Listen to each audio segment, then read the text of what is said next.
Time is an ocean in a storm. You may wonder who I am and why I say this. Sit down, and I will tell you a tale like none that you have ever heard.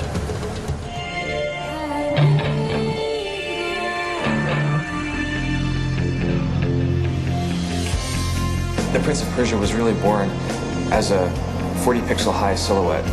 You know, he was running and jumping and dodging traps before I knew what his name was or what his story was.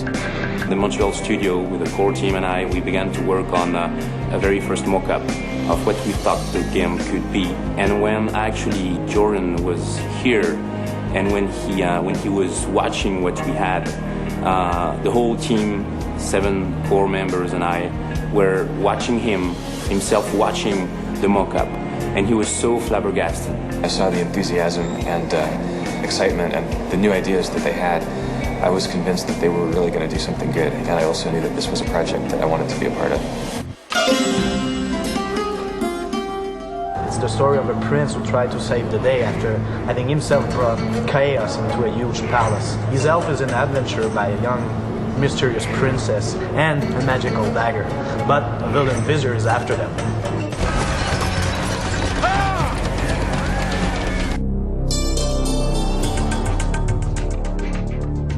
Most people remember 2 points about the original Prince of Persia games: the prince as a human character and the fight game. So we started the game based on that. We implemented dynamic loading in the game to enhance immersion for the player, to provide seamless transition between all the locations in the game, so the player really feels in the palace when he plays. We exaggerated the proportions of the tower on the rooms to create a more immersive and spooky universe. The prince can interact with almost everything, so we had to justify the level design artistically. We come up with something new, very sensuous, very immersive for the player. Not too dark, not too cartoony either. Something that feels realistic but still is, I think the word is plausible. This type of level design and interactions with environment allowed us to implement cinematography techniques with the camera. We have the free camera, fight camera, first-person view, and the alternate camera.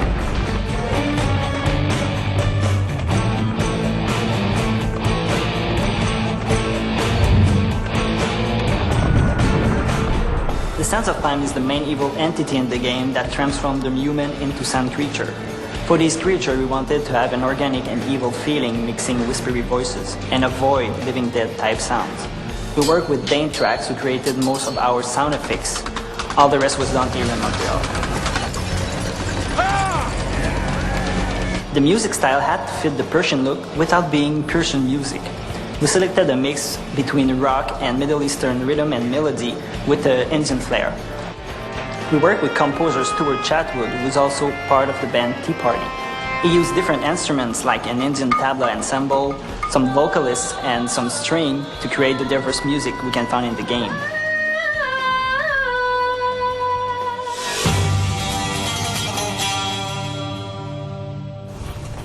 The sand, why does it glow? I can tell you. Inside the hourglass is a marvel that no living man has seen. We played a lot around with the idea of Persian ninja, acrobatic stuff. Basically, we came up with a character drenched with a full range of movesets.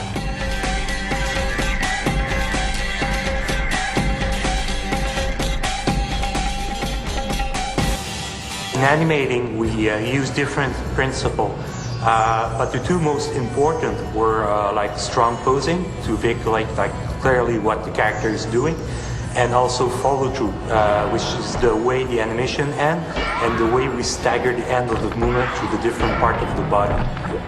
First, we start off by working the design of character on doing a paper sketch.